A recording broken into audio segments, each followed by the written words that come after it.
السلام علیکم۔ انشاءاللہ آج کی ویڈیو میں آپ کو جماعت نہم اردو کے 16ویں سبق غزل ہستی اپنی حباب کی سی ہے کے سوالات کے نہایت آسان اور مختصر سے جوابات فراہم کروں گا۔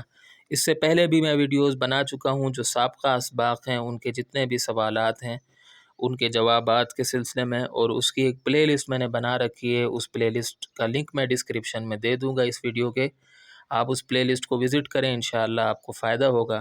اور اس کے ساتھ ساتھ کلاس 9 انگلش کے کوئسچن آنسر وتھ ٹرانسلیشن جو کہ نہایت ایزی ہیں، ان کی بھی میں نے پلے لسٹ بنا رکھی ہے۔ اس پلے لسٹ کا لنک بھی میں ڈسکرپشن میں دے دوں گا، آپ اس پلے لسٹ کی ویڈیوز بھی دیکھیں، انشاءاللہ آپ کو فائدہ ہوگا۔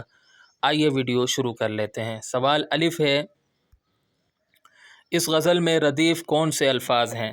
جواب: اس غزل میں کیسی ہے ردیف کے الفاظ ہیں۔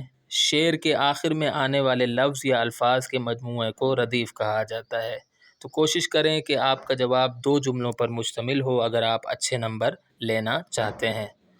سوال ب ہے، اس غزل میں استعمال ہونے والے 4 قافیوں کی نشاندہی کریں۔ جواب: اس غزل میں استعمال ہونے والے 4 قافیے یہ ہیں: حباب، سراب، گلاب اور خواب۔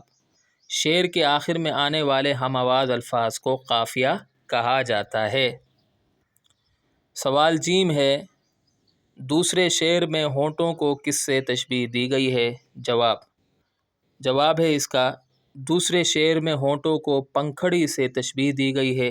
پنکھڑی پھول کی پتی کو کہا جاتا ہے۔ سوال د، میر نے نیم باز آنکھوں کی مستی کو کیا قرار دیا ہے؟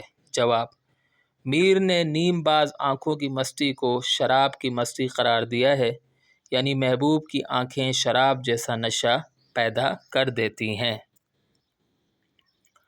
سوال ہے، شاعر اضطراب کی حالت میں کیا کرتا ہے؟ جواب: شاعر اضطراب کی حالت میں بار بار محبوب کے در پڑ جاتا ہے۔ بار بار اس لیے جاتا ہے کیونکہ اسے ہر بار ناکامی کا سامنا کرنا پڑتا ہے۔ تو یہاں آ کر ہماری ویڈیو اختتام کو پہنچتی ہے۔ میں امید کرتا ہوں کہ آپ کو ویڈیو پسند آئی ہوگی۔ اگلی ویڈیو تک کے لیے مجھے اجازت دیں۔